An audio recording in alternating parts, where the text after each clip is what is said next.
Hello everyone, I'm back for another update here. Today is March 5th, 2026, and I'm on a hike up an intermediate ridge here.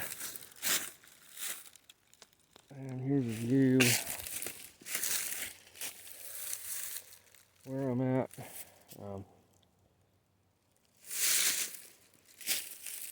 And I'm gonna go back up this ridge here.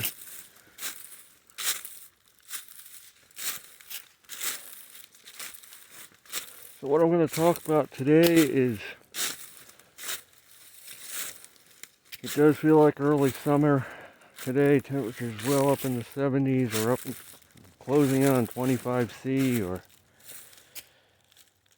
locally, and it's only early March. Of course, we have had a very cold winter overall. This is the first real warm spell we've had in some time.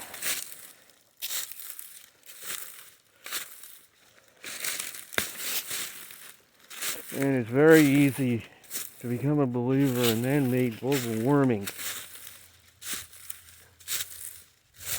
when it's like this in early March.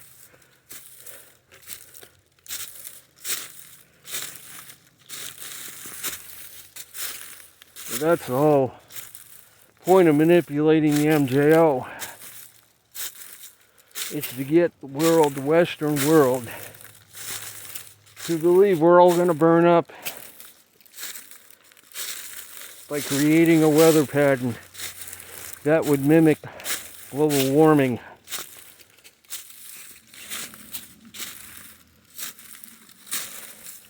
Again, how do they do that?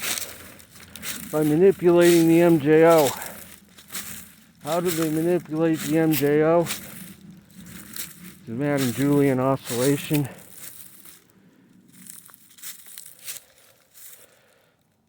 What they do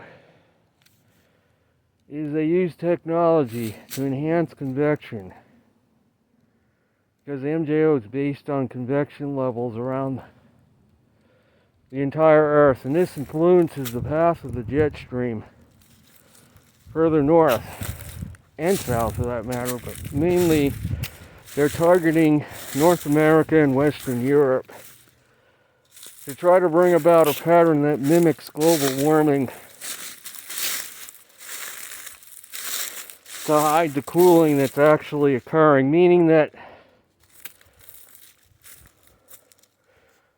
you can enhance the convection in certain parts of the planet that favor warm weather and warm meanders in the jet stream to lock in over certain areas of the world. You can convince people who aren't very educated, which is most people on climate, that a global catastrophe is unfolding here, and that we're all going to burn up in the near future by keeping the jet stream locked in a warmer pattern for populated areas of the Western world. Because if you really think about it, I've touched on this a number of times, most of the world's population lives in a very relatively small area of the planet. Most of the world is covered by oceans.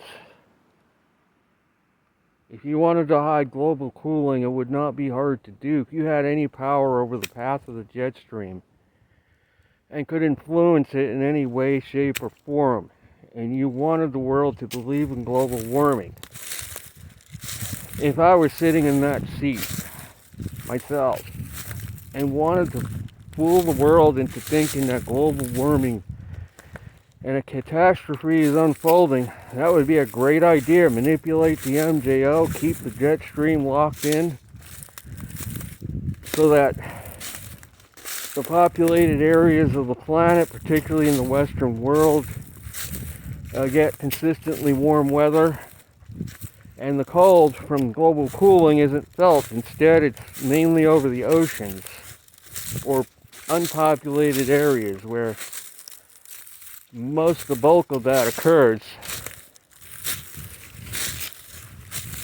Right now here locally, if you have any knowledge of weather and meteorology, you could clearly see that the flow of air here, and has been for the last few winters, why they were so mild, is mainly coming from the tropical Pacific Ocean, crossing below Baja California, and there's a jet that's been established again that's siphoning tropical Pacific air up across northern Mexico. I've said this a number of times. And then on to southern Texas, across the northern Gulf, into the southeastern U.S. You got a fire hose of tropical air from the equatorial Pacific, east of Hawaii, that's being siphoned up into the southeastern U.S. by a jet stream. And it's causing early summer conditions to unfold here in the weather. I mean, and they were hoping that the entire winter again would feature a flow like that, but they didn't get away with it totally this year. They did manage to keep it going out in the western U.S. There's a reason for the record low snowpack out there. And again, Salt Lake City and such places recorded the mildest winter on record. However, most of the mild temperatures, I looked, the bulk of the warmest temperatures occurred in December. January and February actually were not really that much above normal. Most of the record-breaking warmth in Salt Lake City occurred in December, whereas January and February were only a few degrees above normal. They weren't really record-breakingly warm. It was just December that made it the warmest winter. December was extremely mild. I looked at the Pacific Northwest, and again, December was several degrees above average, but January and February were near normal. In Seattle, for example, near normal. And what that tells me is this is a manipulated weather pattern. They got the bridge. The Pacific Northwest on the coastline was under the influence of that trough a little bit in the Eastern Pacific. They got the very eastern edge of it, which caused the temperatures to get a little cooler than the rest of the western U.S. was.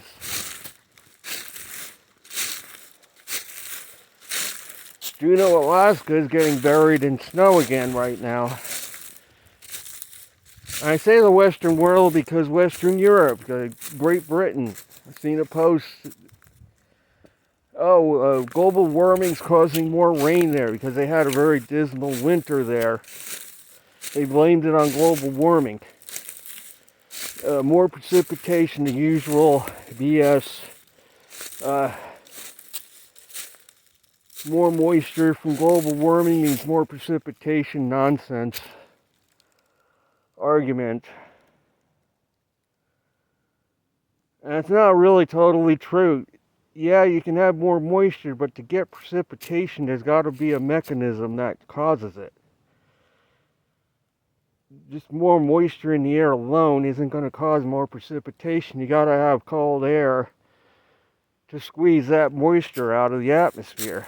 You got to have the parcel of air cooled rapidly to get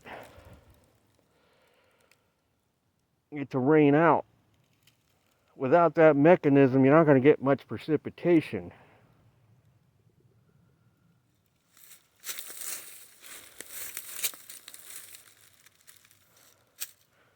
So yeah, pretty much early summer conditions have arrived here. They're going to continue all the way till Wednesday by the looks of it, before the cool down finally gets here. Of course, all the global warming people are going to say, see, this heat wave is being caused by global warming when it's really being caused by MJO manipulation, as I've talked about earlier in the video.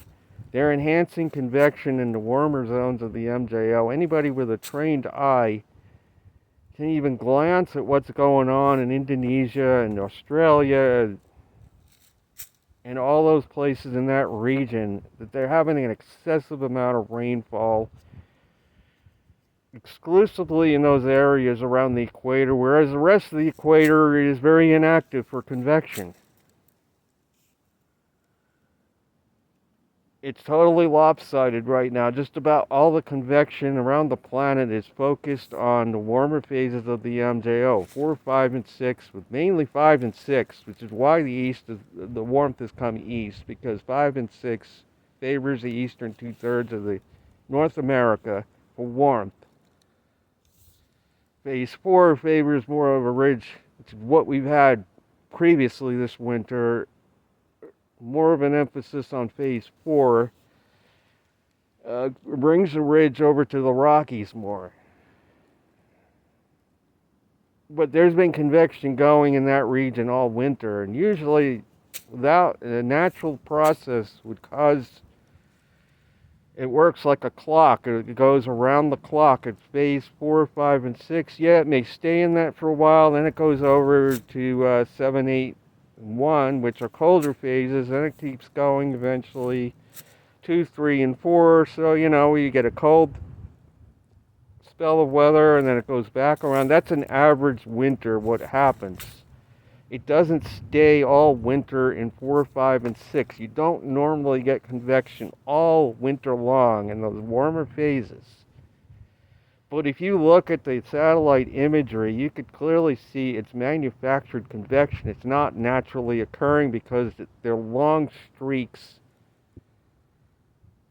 of convection all over the place. Long streaks like beams of energy of some sort, or cloud seeding on a major scale of some sort is going on there in that region to enhance the convection, thus keep the MJO in those warmer phases for North America and possibly Western Europe as well. We have a problem with Sahara dust in the UK. Why? Because the jet stream is carrying it up from northwestern Africa all the way up to the UK. You got a southwesterly flow. What created that southwesterly flow? To get that southwesterly flow like that, you have to have a very strong trough in the eastern Atlantic to do that. Without that trough, you would not be getting that kind of flow straight out of the south like that. It's the same thing here. Without a trough over the eastern Pacific, you could not siphon that air from the equator up to this latitude in early March. You got to have an extremely meridional pattern to do it. You got to have a flow of air to transport that air from the equator and get it up to this latitude here to create this unusual warmth over such a big area.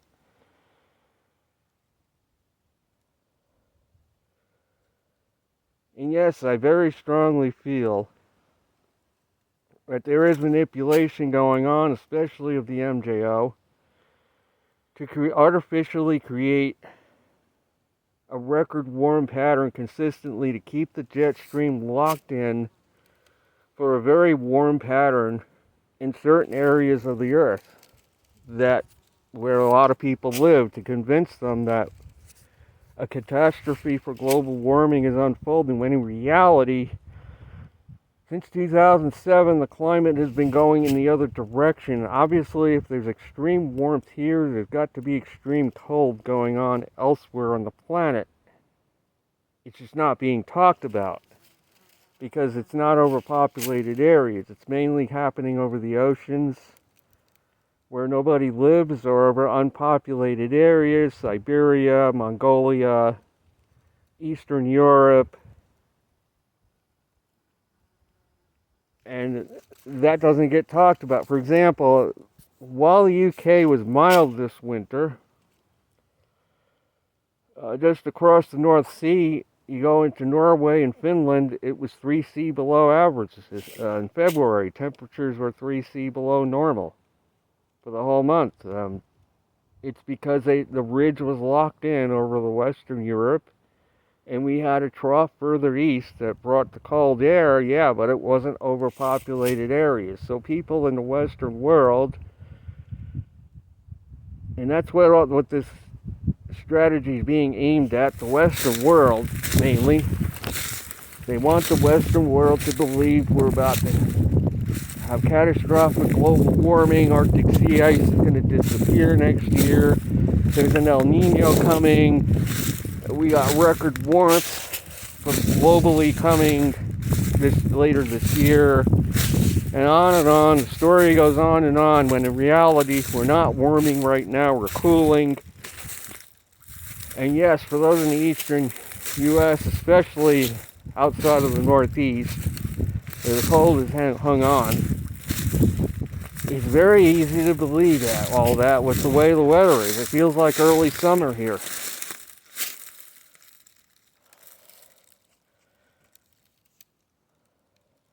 But it's a manufactured pattern. What most people don't know is it's a manufactured pattern.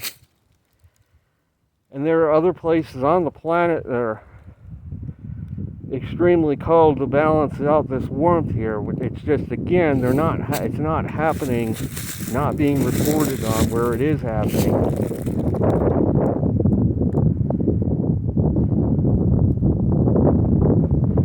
It's very dangerous because global cooling is a lot more dangerous than global warming is. They only can hide the warming for so long, and we're going to get slammed at some point in the future big time. I read about an Ice Age farmer. They have a link for what the weather was like during the Maunder minimum. In Europe and in the eastern U.S., records are sketchy, but in Europe, there's records of millions of people dying from famine. It became, for a time in the 1690s, almost impossible for agriculture to function in Europe because the climate got so terrible during that time. Frosts every month of the year. We're going to hit a point where they're not going to be able to manipulate the pattern anymore or hide it, what's really going on, and we're going to get slammed big time, not be prepared for what's to come, because we are heading, believe it or not, toward a little ice age due to reduction in solar activity. Whether this is going to be the final death knell for this interglacial or not remains to be seen.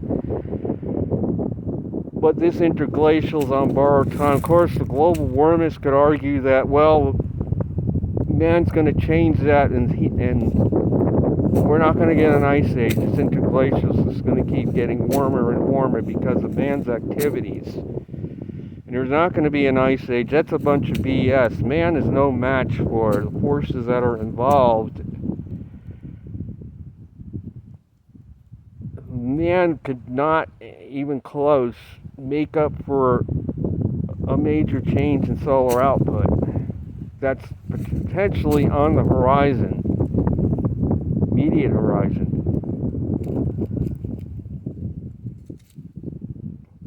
When the climate starts going in totally into a little ice age mode, it's going to be too late, potentially.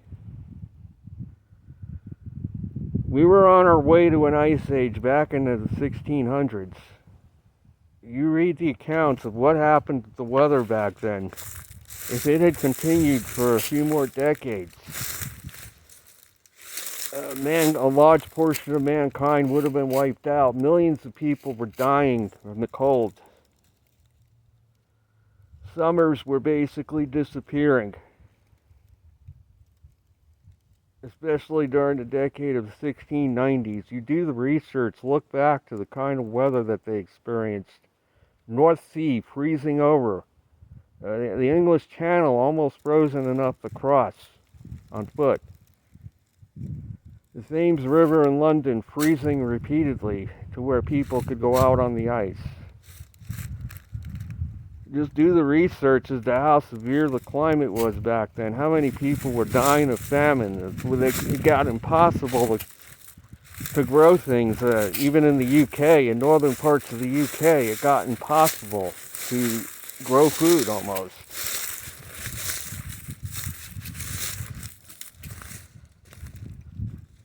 And basically, Finland, Scandinavia was off the table on agriculture during that time. They couldn't grow anything there. It got way too cold. And people today are talking about catastrophic global warming, and when the little ice age fully sets in, mankind is going to be totally unprepared.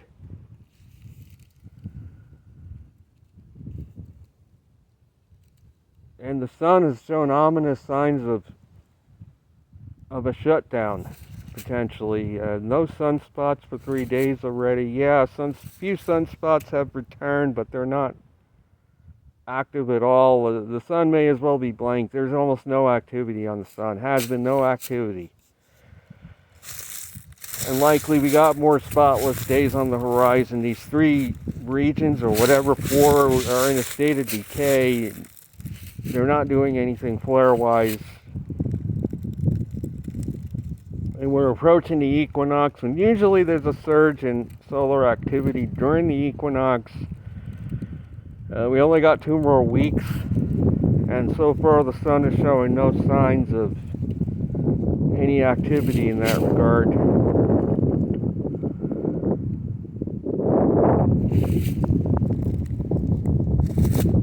If we start getting more and more spotless days, this pattern is going to get very meridianal, and the weather is going to get much more volatile in the coming months. Right now, we're in a bit of a lull. We've had a very zonal, benign-looking pattern the last week or so. Since that blizzard, the pattern settled down into very benign, and I feel it might be a lag effect of all those flares the sun put out last month. That might have zonalified, my word, the pattern for a little while. That's not going to last very long, because the sun has been very quiet. The pattern is going to get more volatile in the coming weeks and months. Unless we get another surge of activity on the sun, the pattern is going to get quite volatile soon. So that's going to be it for this video. I hope you found this discussion interesting, and I hope you found the surroundings beautiful here on this early summer-like day where it's pushing 25°C or 70s, well up in the 70s. And yeah, if I didn't know anything about climate, I'd believe in global warming after a day like this in early March, but I've educated myself enough to realize this is very likely a manufactured pattern, not natural. I'll be back soon.